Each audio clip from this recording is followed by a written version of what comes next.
ಮಂಜುನಾಥನ ಸನ್ನಿಧಿಯಲ್ಲಿ ಮತ್ತೆ ಆಣೆ ಪ್ರಮಾಣ ಪಾಲಿಟಿಕ್ಸ್.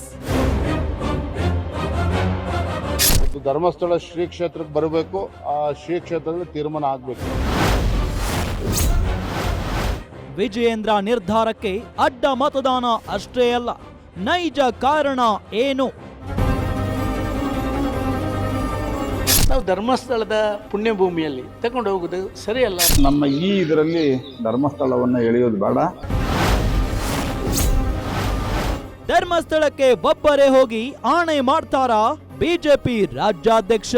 ಅದನ್ನು ಎಲ್ಲಿ ತಲುಪಿಸ್ಬೇಕು ಅಲ್ಲಿ ತಲುಪಿಸುವಂತ ಕೆಲಸ ನಾನು ಮಾಡ್ತೇನೆ.